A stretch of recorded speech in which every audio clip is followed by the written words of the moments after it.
travelers, and welcome to Go See, Do, Explore. Here we dive deep into the world of travel, sharing practical tips, can't-miss experiences, and the insights to help you make the most of every trip. Whether you're a seasoned explorer or just starting to plan your next getaway, you're in the right place to get inspired and equipped. I'm Christopher. And I'm Ashleigh. And together, we'll help you chart your next adventure, discover what to see and do, and share the stories that bring each place to life. It's time to go, see, and do more. Let's explore.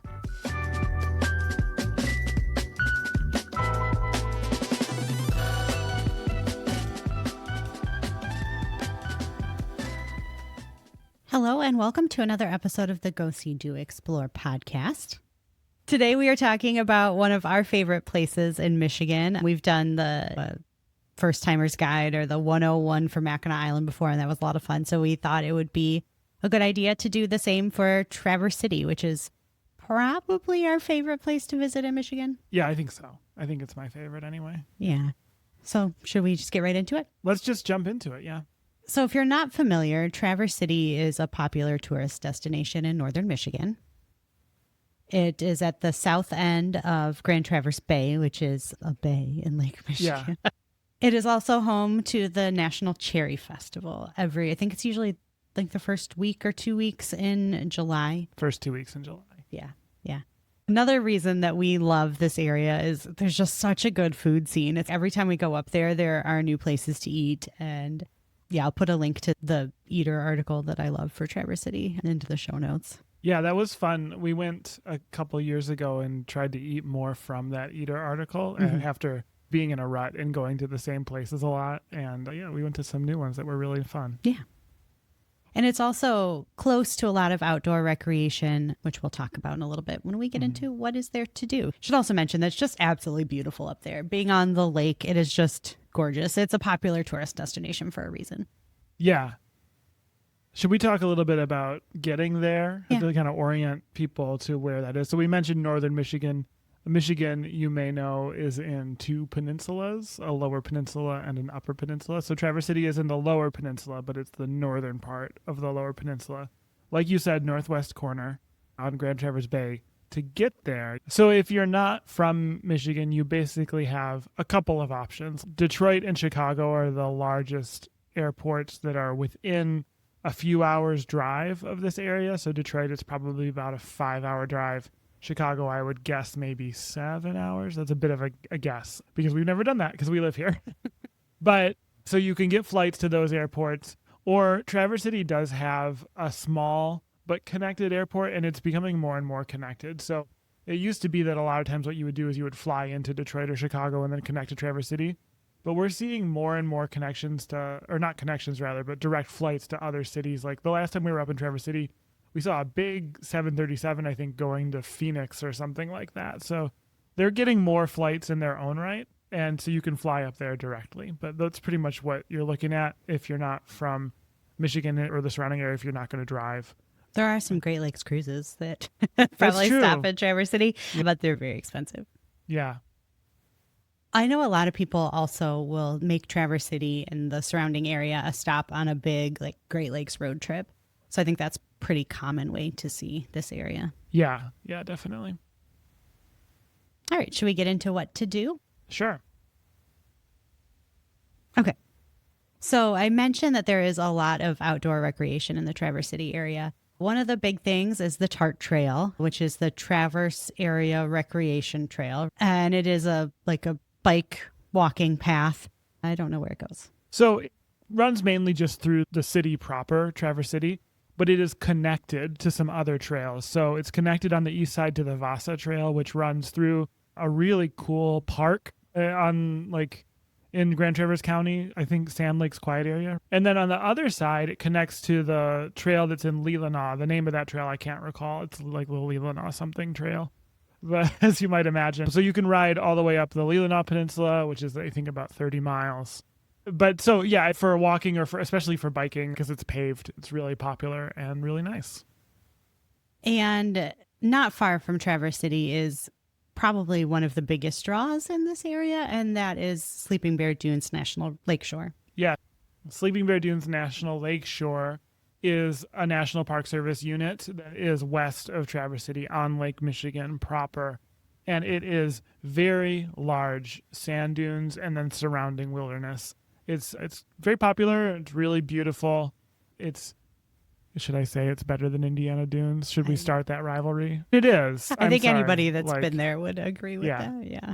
I mean, I don't need to like dump on Indiana Dunes, but it's just, if you like let me put it this way. If you like Indiana Dunes, you're going to like it even more. So just keep driving, keep going around the lake and you'll end up there. Very nice camping and then lots of things to do in the surrounding communities. Yeah, probably, I'm going to just quickly say probably the two biggest things in Sleeping Bear Dunes is the dune climb is the number one. I think it's probably, if you like went on TripAdvisor, it's probably the number one most popular thing to do in Sleeping Bear Dunes. So we've mentioned there are these very big dunes, and a lot of them you're not allowed to climb for preservation reasons. Preservation and safety. Safety, yeah. Yeah.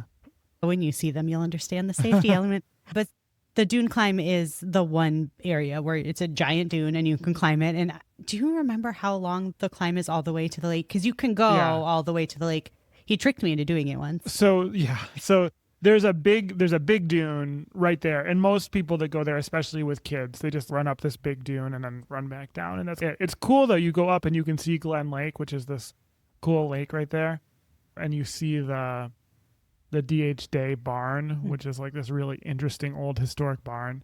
But you can keep going, and I want to say it's a mile or less. It's not very far. It felt longer than that. Because it's a sand dune. Yeah, so it feels like it's longer, but it's not very far. And you can go to Lake Michigan, and that's fun. Yeah, I like doing that. I would say probably the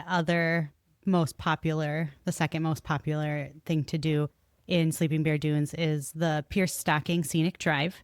As the name implies, it is a scenic drive. Mm-hmm. I did just notice the other day that Guide Along has Sleeping Bear Dunes trail now. Oh, I've been wanting us to make that for years, and now they finally did it. Well, cool. You should still do that, even though we didn't make it. But there's some areas of historical interest on this driving tour, and then there's some absolutely beautiful views of the lake. There's a little inland lake stop. And then you get to it's called Lake Overlook, which is amazing. And pictures do not do it justice, but it is this huge sand, honestly, a sand cliff. Yeah. It's about 400 feet in the air from where you're at, where the parking lot is, to the water. And it is not recommended that you go down it, but of course people do. Yeah. In the last few years, they've been stationing rangers at the top to try to convince you not to go down it. Yeah. Because if you can't make it back up, it's some astronomical cost for them to rescue you. Yeah, I don't remember. They have the number there. It's for the search or not the search, but for the rescue. Yeah, and lots of people do it every day. So it's not like they don't literally stop you, but they tell you not to. It's probably not a good idea. But yeah, I would say those are probably the most popular things in Sleeping Bear Dunes. Yeah. There's a lot more of other outdoor recreation in the Traverse City area, though.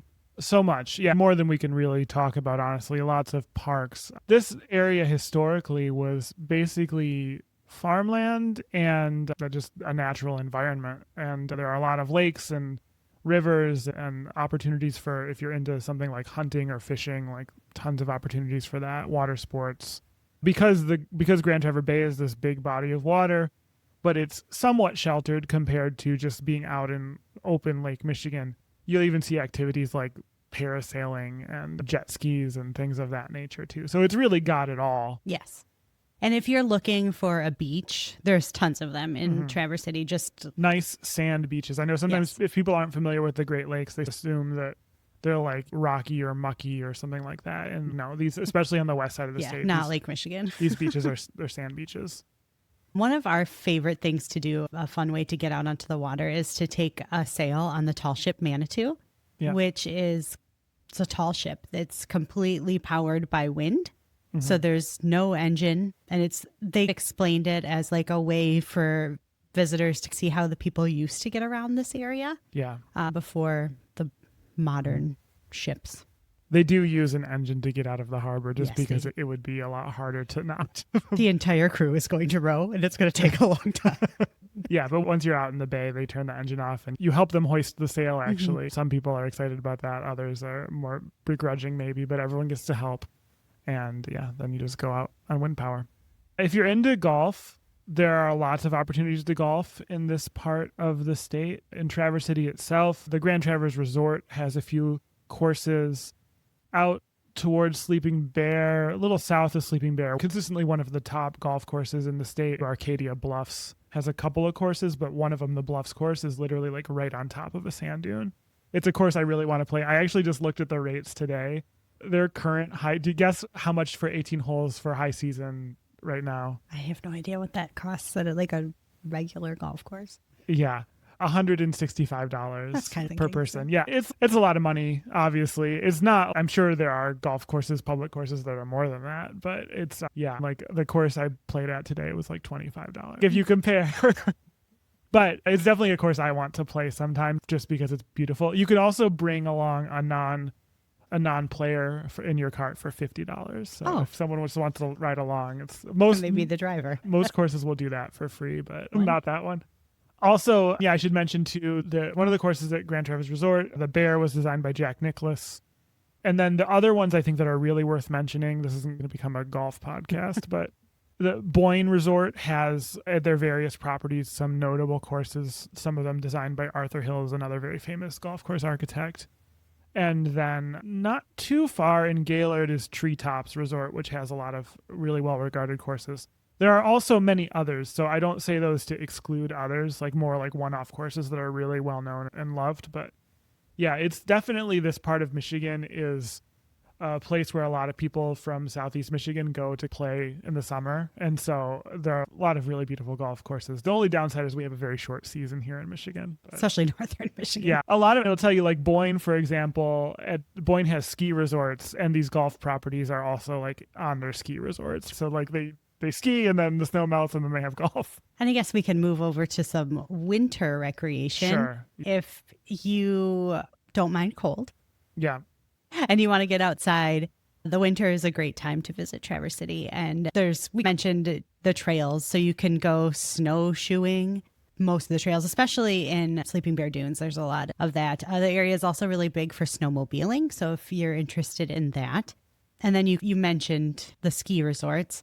Crystal Mountain is not far from the Traverse City area. You mentioned Boyne. Yeah, I think those are about the same. Crystal might be marginally closer. But yeah. And then is Holiday still open? Mount Holiday? I don't know. There might be some closer options too. We don't tend to go up there in the winter. But skiing in Michigan is not like skiing out west, but it's not bad. It's more locals than it is people for traveling from other places. But if you're traveling from another place and you want to ski here, yeah, there are definitely options. Something that is exciting to me, the area nearby is the largest tubing hill in Michigan, and that's called Timberley Hills. Like Chris mentioned, we don't really go up to Traverse City in the winter that much, but maybe we should go tubing. All right. And if you are visiting at the right season, something that is fun to do in this area is to pick cherries or apples, just depending on where you are. We mentioned that this is the cherry capital of the country. Cherry picking is a lot of fun. Yes. Michigan produces more tart cherries than any other state. So tart cherries are big. If you're not familiar with what that means, the kind of cherries that you put into like a cherry pie or like cherry baked goods that you bake them with sugar, that's a tart cherry. And so in particular, Montmorency cherries are very popular here. We also have Ballotons and some others. But we do have sweet cherries too, and definitely you will have many opportunities to try those. And if you're there in season, you can go pick them. Do you pick? That's really fun. I definitely recommend that if you're there for that. Picking cherries is a lot of fun. It's really fun. And apples are growing around this area too. So if you're visiting in the fall, I'm sure you can find an apple orchard as well. Yes, and there are a lot of apple orchards up there as well. Yep.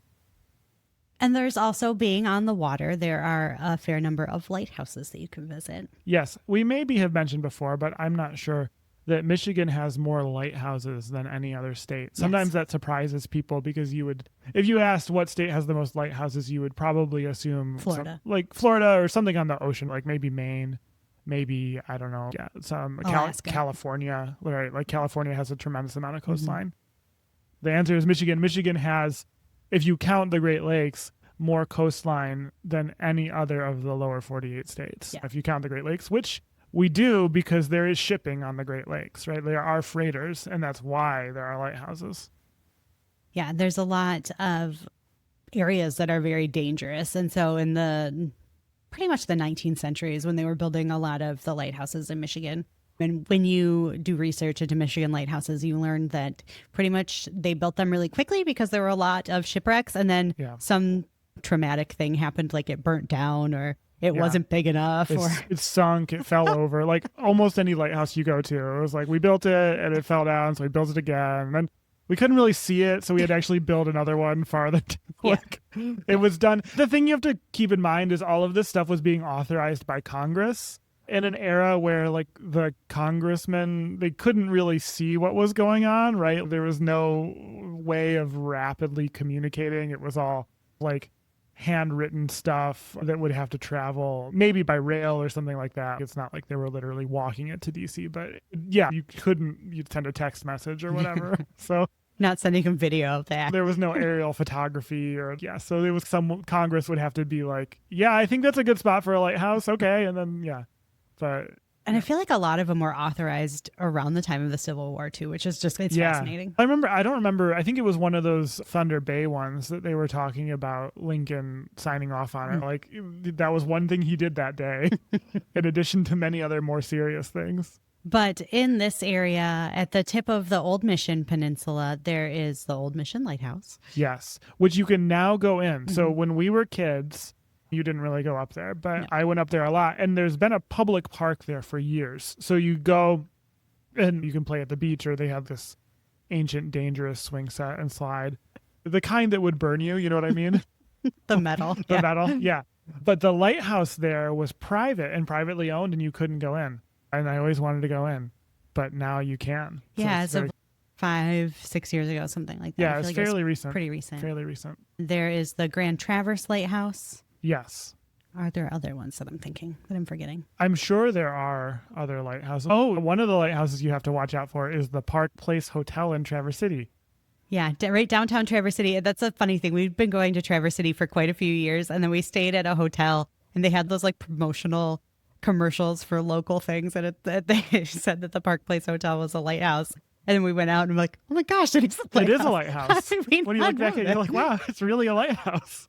And not just in a like aesthetics kind of way, like it's like a functional lighthouse. This, I don't know, probably 10 or 15 story building in downtown Traverse City, not even right on the water. No. It's like a couple blocks back. Yeah. I think there are other lighthouses I'm not sure which ones there are. Those are the ones I would recommend are Old Mission and Grand Traverse, which is on Leelanau. And Traverse City is also a big shopping destination. The downtown streets have all kinds of interesting little boutique shops that you can go into. I definitely recommend that you check out Cherry Republic. It's probably one of my favorites. They're popping up all over Michigan now. Get the samples. In the tourist towns, there's even a Cherry Republic in Frankenmuth. In Grand Rapids, I think, has a Cherry Republic now. So, like, you'll find it outside of Traverse City, but the flagship store is in Glen Arbor, very close to Sleeping Bear Dunes. Yes, and that's really fun because they have the store, but they also have a restaurant and they have a bar where you can get drinks that they make, like wine that they make. And so that's a lot of fun, too. But then there's also one downtown Traverse City. Right. And I guess if it's not obvious by the name, everything they make has cherries in it. That's right. And a lot of what's there, they make themselves and other stuff that I think they buy. And then another really interesting shopping destination in Traverse City is the Grand Traverse Commons. Yeah. This is a very interesting place. So it was a state mental institution. For years, it was a mental hospital. It closed. It sat vacant for a long time. There were a lot of questions about what was going to happen there. Is someone going to buy it? Is someone going to tear it down? Eventually, it was developed into this project. I don't know exactly what year it opened. We became aware of it in the mid-2000s, like probably 2007, 2008. And it's got retail on the ground floor, and then it has condos, like beautiful condos. This building is really amazing. The architecture, like it was definitely of a time when hospitals and institutions like this, the architecture was very aesthetically interesting and not just, okay, big brick and glass building, big rectangle. It was of a time with this, it's like almost like a yellowish kind of a brick and really interesting layout. These like red roof lines. But yeah, retail on the ground floor, lots of fun shops, restaurants, art, coffee. And then, yeah, if you're looking for a condo, you can live there too. I wonder if there's probably Airbnbs in there by now. I think there are. I know they're still working on some of the outer buildings. Like, I wonder if there's going to end up being like a hotel there. I could see that. Yeah. And of course, there is rumors of hauntings. Yeah. So if that's something that interests you, there are tours of Traverse Commons that talk about ghost stories and things like that. And one of the biggest draws to this area is the wine country. Yeah. We've talked about this a lot. If you've heard basically any number of our podcasts, this is the heart of Michigan's wine scene. It's not the only place where winemaking is happening. Like, I know we talk about Lake Michigan Shore sometimes, which is far from this. It's in a different part of the state. But Leelanau and Old Mission AVAs are both right there. Tip of the Mitt is also not that far. And Old Mission and Leelanau in particular are very storied wine regions where a lot of innovative work has happened. And by and large, a lot of the best wine in the state, in our opinion, is made there. Nothing against the other regions. We love you all. But our favorites, like my heart tends to go to Old Mission in particular. And a few key places on Leelanau also. Probably some of our favorite wineries are Two Lads, which is at the tip of Old Mission Peninsula, pretty far north. We also really like Chateau Grand Traverse. Those two have definitely been mentioned on the podcast before. Mm-hmm. Those are both on Old Mission. Is there any other one you want to mention on Old Mission? There's a lot. But... I could really name almost all of them as ones that I really love. But I guess probably the next couple for me would be Bonobo, Mari, and Hawthorne. Mm-hmm. I think those three are also very special in their own ways. But then there's like another 3 or 4 that I want to mention too, but just do the whole trail. If you go to Old Mission, just take a couple days and go to all of them. Like, you should really go to all of them.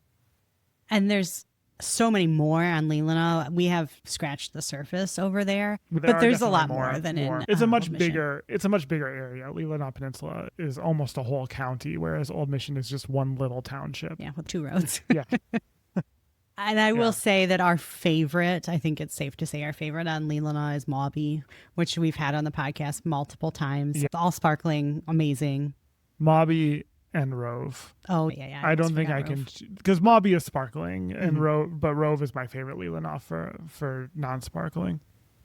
Yeah. And this area is also big on beer. We're not huge beer drinkers, but there's a lot of beer in this area. There's the Jolly Pumpkin on Old Mission, which is related to North Peak and Traverse City. There's Mitten Brewing in Northport at the tip of Leelanau. There's, I'm sure, many more that we're not mentioning, and people are screaming at us for not knowing. Oh, and I didn't put cider on here, but cider is also a big thing in this area, really in all of Michigan. Yeah. And I would say the best cider in this area is at Tandem. Tandem is really good.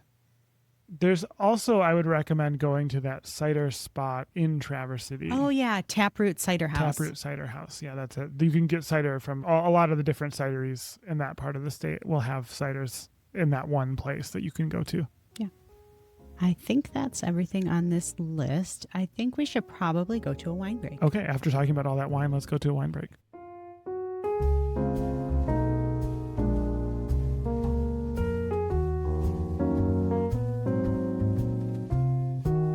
We're here for the wine break. We have a wine today that we may have had on the podcast before. I'm not sure. I don't think so, but I'd say there's like maybe a 20% chance. So if you have a catalog of all the... Yeah. We can go back and look too. But we definitely have talked about this winery before. This is Chateau Grand Traverse. We were even just talking about it. And this is Chateau Grand Traverse Pinot Noir from 2021. This is always a solid option from Chateau Grand Traverse. We've had it many times. No surprises here. But since we were talking about Traverse City, it felt like we had to get out the Chateau Grand Traverse since they were the first to cultivate vinifera, these European style grapes in the Traverse City area.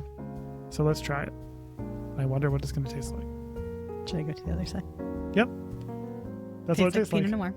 Yeah, it does. So lots of red fruit, very light bodied. Pinot Noir, you run into it definitely in northern Michigan. It's not our most popular red grape, but it's up there for sure. Pinot Noir is famous as a grape grown in Burgundy in France. Burgundy is only a little bit more north in the world than northern Michigan. Obviously, Europe, because of the way oceans and the jet stream and all that works, Europe is much farther north than, on average, than North America, and especially given the climate. But nevertheless, these tend to be good latitudes for grape growing, Old Mission being on the 45th parallel. In fact, Bordeaux, which Pinot Noir is not a Bordeaux grape, but Bordeaux is like 44.8 latitude. It makes sense that northern Michigan grows good grapes. But yeah, this is one I would look for if you're looking for Michigan wine. Chateau Grand Traverse Pinot Noir. Solid pick. Good wine break. Good wine break.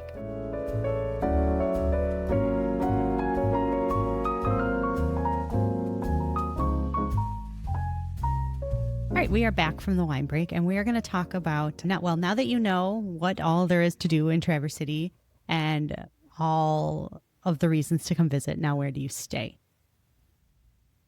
There are a ton of hotels outside of Traverse City proper. They're in the town of Acme is where most of the hotels are. They're right on Grand Traverse Bay. And so there's a lot of these like beachfront hotels. The one that we stayed at and we really liked was called Sugar Beach. It's also related to another one nearby called, I think, Grand Beach. And they're absolutely beautiful. Yeah. Those ones are almost like East Coast style beach resorts. Like we've never been to Atlantic City, but like what you hear about the glory days of places like Atlantic City and Cape May and places like that, I feel like that's what they're going for there. But I'm sure if you want to stay at a place on the beach, you can find any number of places. That's just the one that we've stayed in. We can recommend. There are a bunch of them just back to back in that stretch. Yeah. I'm sure whatever booking site you use, you can find ones that have good reviews. Mm-hmm.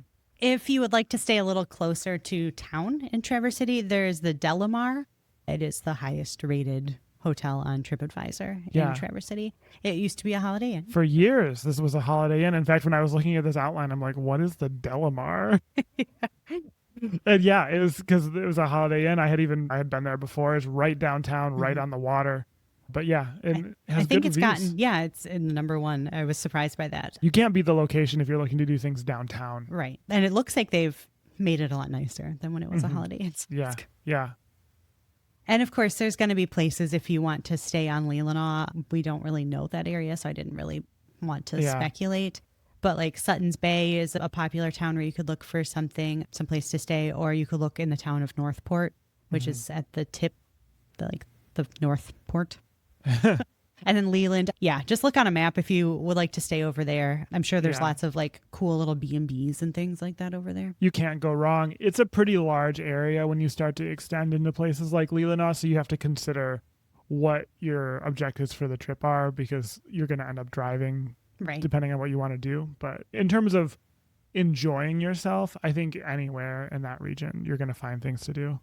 Now, one of our favorite places that we've stayed up there is an adult-only B&B, they call it, on Old Mission, and that is the Inn at Chateau Grand Traverse. So we mentioned Chateau Grand Traverse Winery. They have a old house that they converted into an inn, and it was really cool. I had a lot of fun when we stayed there. It was awesome. Yeah, you have nice private rooms, but then the rest of this place is just like this big house. And so you can sit in the living room. There's like a downstairs area that I think has treadmills and stuff. It was amazing. And there aren't that many places to stay on Old Mission. And so this is one of them. And if you want to stay on Old Mission, I would definitely look there. Yeah, it's not very big. Like we mentioned, there's only a handful of rooms. So if it's something you're interested in the summer, the peak season, it definitely fills up fast. When we stayed there, it was December and it was not that hard. It was awesome. It was cold, yes. And if you don't mind roughing it, we love to camp at Traverse City State Park. Yeah. So the thing about this area, like a lot of tourist destinations, is that in the summer, in the high season, lodging is very expensive. I don't know. Very expensive is maybe different for different people, but like these beachfront places, easily if you see 300 a night, you're probably getting a deal. It's Right. it's going to be, Especially on a weekend. yeah, it's going to be more than that. Now you can stay like in more of a motel style, and it's going to be a little cheaper, but it's still going to be expensive. Yeah, there are some places that are on the other side of the road from the beach that Yeah. will be cheaper, like So- the Nights Inn. And Airbnbs too are also expensive. Mhm. This is a great reason to camp. And one of the reasons why we camp in the summer a lot of times when we go up there is because at Traverse City State Park, for $35 a night, whatever it is, you're right in the middle of the action and paying like a tenth or less than what the people across the road paid. Now, you're camping, of course, it's a totally adequate campground. It's not like a particularly special campground. I don't want to say it's not nice. Like, it's exactly what it needs to be. It's in Right. good shape. It's in good repair. It's like very basic. The planes take off at 6 a.m., so be ready for that because the airport is just across the road. But yeah, if you're at all into camping, like, this is not like roughing it camping or like backcountry camping. This is just like pitching a tent or sleeping in a camper somewhere that's convenient. If you're into Right. that, this is a great option. Right. There's electric, there's bathhouses with showers and all that. Now, if you'd like to be someplace a little quieter, that's not far from Traverse City, we really enjoyed Interlaken State Park. Yeah, that's a great one. Lots of sites there. And they are a little bit more spaced out, a little bit more private than what you get at Traverse City. Yep. And then Leelanau State Park has rustic camping too. That's up past Northport. That's pretty far from a lot of stuff, but if you're looking to spend time up there, then that's an option too. Also, Sleeping Bear Dunes DH Day Campground is one of the best campgrounds we have. It's amazing, and you can reserve it now, but for a long time you couldn't. That's near Glen Arbor. That one is totally rustic, so you got to be okay with no electric and outhouses. Same Yeah. for Leelanau State Park too. Yep. Sleeping Bear also has another campground, Platte River. It's pretty far from these areas we're discussing here. So, I mean... Yeah, we've never stayed there because yeah. of that. Yeah, it's like on the very south part of the park. I mean, it's there. I'm mentioning it because it's there, but it's if you're thinking Traverse City, that's probably too far. So that's an overview of where to stay in the Traverse City area. Now, we mentioned at the beginning that one of the things we love about this area is the food. So we're going to talk about some of our favorites, and I will put links to all of these in the show notes. The one that we go back to, that's probably the first restaurant I ever ate in Traverse City with your family the first time we Maybe so. went up there. That is North Peak. I mentioned that it's a brewery, but they also have really good food, and it's pretty reasonably priced too. Yeah, it's right downtown. It's in this area called the Warehouse District. The building that it's in used to be, I think, a candy factory. And it's funny because it used to be, it still is on the outskirts of the downtown area, but it used to be disconnected. But so much has been built up between there and the main part of downtown, it no longer feels that way. But they do have some parking, and then there's meter parking too. And it's wood-fired pizzas and burgers and Anything with the beer cheese soup. you'll be happy with. Yeah, They have some pretzels that you can dip in beer cheese, and they have a beer cheese soup. I like the Monte Cristo there. And their beer is really good too. Owned by the same company is another brewery, Jolly Pumpkin, and that is on Old Mission. Yes. So Jolly Pumpkin is actually based in Dexter, which is not far from us. It's like their headquarters where they make all their beer. And North Peak, like you said, is a part of that too. And I think some other brands. But they have a few restaurants. And the one on Old Mission is like a sit-down restaurant in this cool... It's like a housey kind of building. I don't think it's a house, but like it feels like a house. This It's a little building. homey. It's really neat. And so that's a great place to go if you're wine tasting, especially. Like they give you these chips for free that come with this dipping sauce that's really good.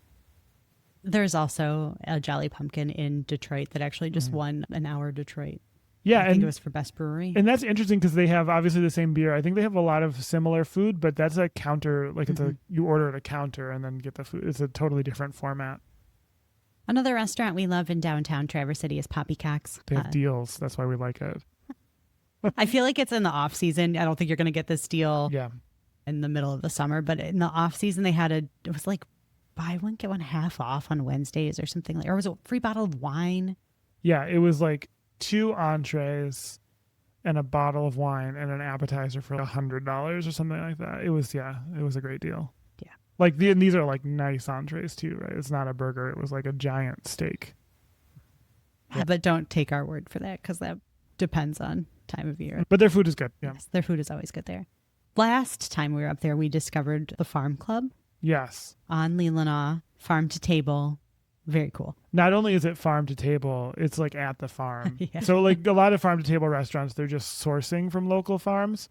At Farm Club, something like, was it 30% or 50%? Some fairly substantial percentage of the food is coming from literally that property. I felt like it was higher than that. Like it was 75. Maybe it was 75. Yeah, it was impressive at any number, but yeah. Now, one of the most popular places in Traverse City, especially if you're looking for dessert, is the Grand Traverse Pie Company. Nowadays, it's a chain all over Michigan. You can find Grand Traverse Pie. But if you're looking for that traditional Traverse City cherry pie, Grand Traverse Pie is a good place to get that. And you will also see Moomer's ice cream everywhere. Yes. Good Morning America said it was the best ice cream in the country. Yeah, they did like a whole special on it. We were actually up there when it was happening. Oh, really? Remember? Or I was. Maybe you weren't. I was, yeah. But yeah, so there'll be different stores around the city that you'll see selling Moomer's ice cream, but you need to go to the original. Is it on Long Lake Road? Yeah, North Long Lake. And the cows are there. You can sit and eat your ice cream and stare at cows. It's fun. Yeah, it's easy to get to from downtown. You get on Front Street and you just keep going and you'll see it eventually. Now for breakfast, we really like the Omelet Shop. It has two different locations. One is outside of the town a little bit, and then there's another one right downtown. Mm-hmm. We also really like Bubby's Bagels, which I think might be the best bagel I've ever had. Yeah. We're not New Yorkers, so yeah. Bubby's are pretty good. They're really good. And then when it comes to coffee, we really like Cup of Joe, which is a drive-through. I think there's a few of them. There are a couple of them. But one of them is a drive-through at the base of Old Mission that we That's the one we usually go to. There's also one closer to Sugar Beach, and then there's one in the Grand Traverse Commons, too.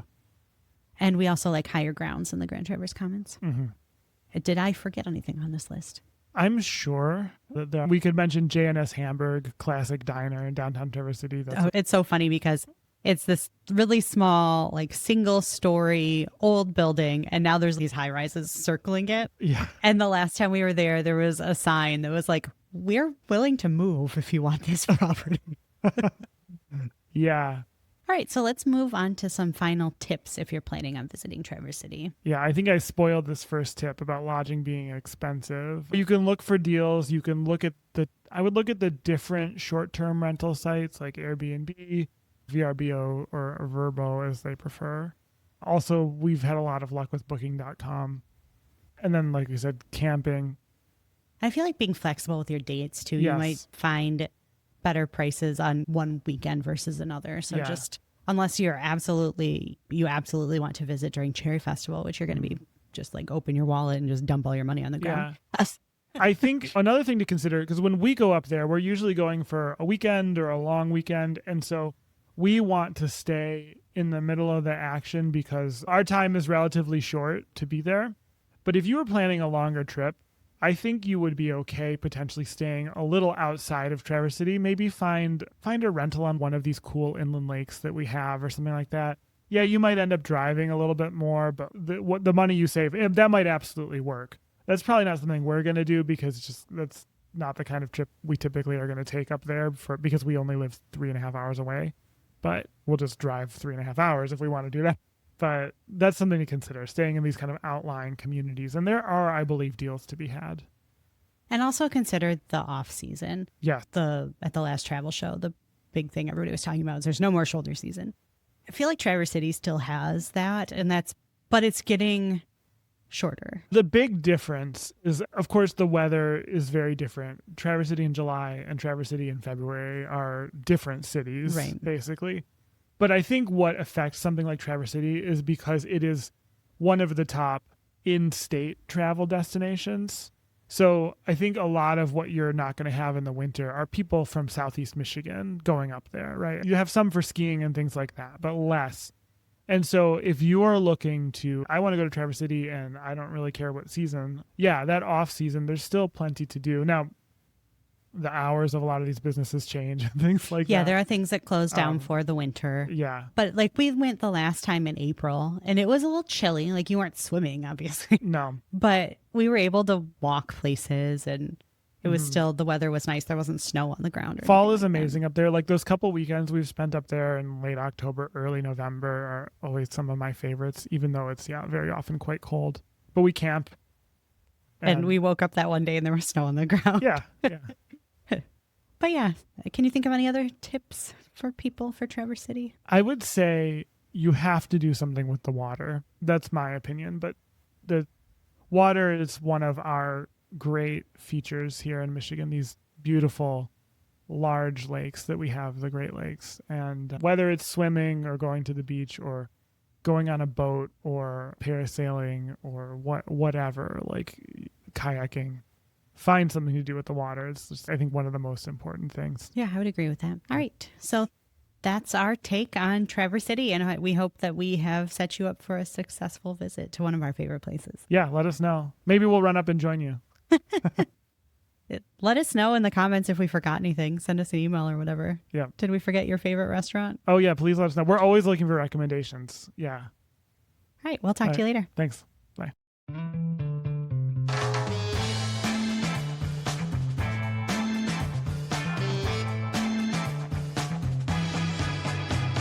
That's all for today's episode of Go, See, Do, Explore. Thanks for joining us in sharing the wonder of travel. If you want more from each episode, head to GoSeeDoExplore.com, where you'll find blog posts, resources, and extras from our travels. You can also reach us anytime at podcast@GoSeeDoExplore.com. We love hearing from you. And if you'd like to support the show, check out GoSeeDoExplore.com/support. We've got subscriber levels that unlock benefits like our full trip itineraries and notes, a private Discord for travel chat, and even postcards and souvenirs from our adventures. Don't forget to rate and review the podcast. It helps more travelers like you find us. Until next time, I'm Christopher. And I'm Ashleigh. Keep exploring, keep discovering, and we'll see you out there.